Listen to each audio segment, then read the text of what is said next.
आज की कहानी का शीर्षक है द्रौपदी का वस्त्र हरण। उद्धव ने कृष्ण से पूछा, जब द्रौपदी लगभग अपना सील खो रही थी, तब आपने उसे वस्त्र देकर द्रौपदी के सील को बचाने का दावा किया। लेकिन आप यह दावा भी कैसे कर सकते हैं?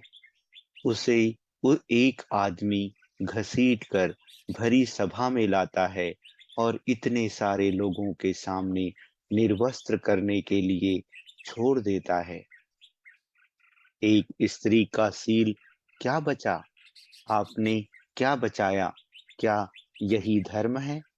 ये अकेले उद्धव के प्रश्न नहीं है केशव।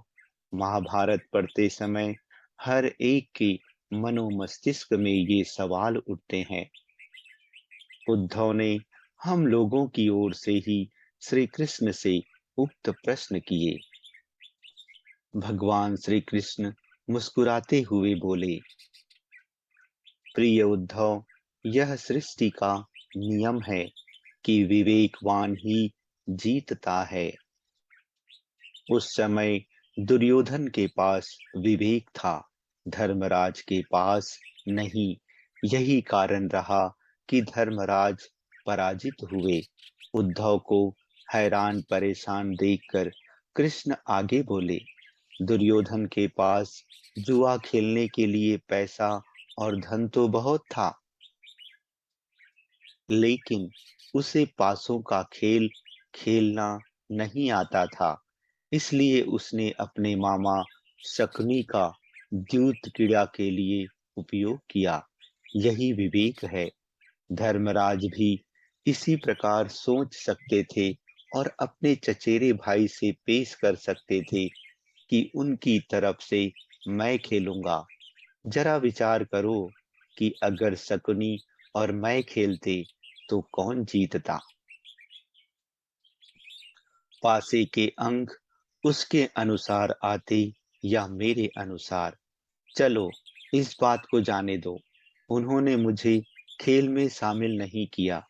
इस बात के लिए उन्हें माफ किया जा सकता है, लेकिन उन्होंने विवेक शून्यता से एक और बड़ी गलती की, और वह यह, उन्होंने मुझसे प्रार्थना की कि मैं तब तक सभा कक्ष में ना आऊं जब तक कि मुझे बुलाया ना जाए, क्योंकि वे अपने दुर्भाग्य से खेल मुझसे छुप कर खेलना चाहते थे।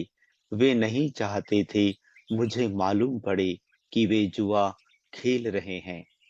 इस प्रकार उन्होंने मुझे अपनी प्रार्थना से बांध दिया। मुझे सभा कक्ष में आने की अनुमति नहीं थी। इसके बाद भी मैं कक्ष के बाहर इंतजार कर रहा था कि कब कोई मुझे बुलाता है। भीम, अर्जुन, नकुल और सहदेव सब मुझे भूल गए।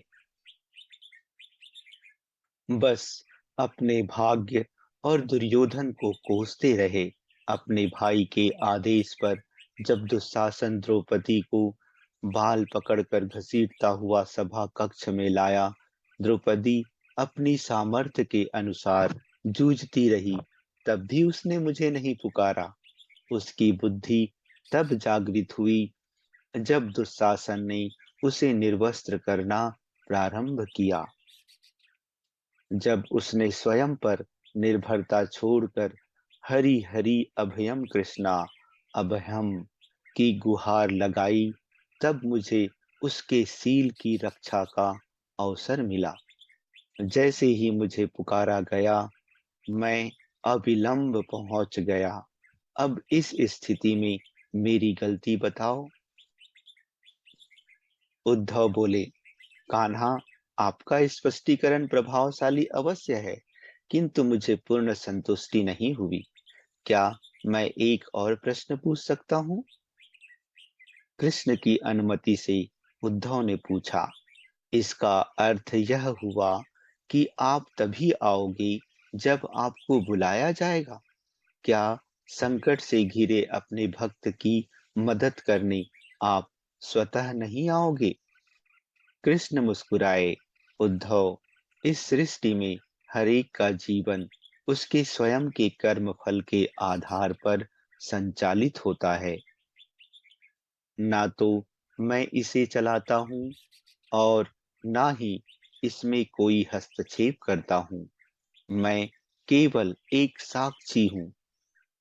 मैं सदैव तुम्हारे नजदीक रहकर जो हो रहा है उसे देखता हूँ। यही ईश्वर का धर्म है। वाह वाह, बहुत अच्छा कृष्ण। तो इसका अर्थ यह हुआ कि आप हमारे नजदीक खड़े रहकर हमारे सभी दुष्कर्मों का निरीक्षण करते रहेंगे। हम पाप पर पाप करते रहेंगे और आप हमें साक्षी बनकर देखते रहेंगे। आप क्या चाहते हैं कि हम भूल करते रहें, पाप की गठरी बांधते रहें और उसका फल भुगतते रहें? उलाहना देते हुए उद्धव ने पूछा। तब श्री कृष्ण बोले, उद्धव, तुम शब्दों के गहरे अर्थ को समझो। जब तुम समझकर अनुभव कर लोगे कि मैं तुम्हारे नजदीक साक्षी के रूप में हर पल हूं, तो क्या तुम कुछ भी गलत या बुरा कर सकोगे? तुम निश्चित रूप से कुछ भी बुरा नहीं कर सकोगे। जब तुम यह भूल जाते हो और यह समझने लगते हो कि मुझसे छुपकर कुछ भी कर सकते हो, तब ही तुम मुसीबत में फंसते हो। अच्छा दोस्तों, धन्यवाद।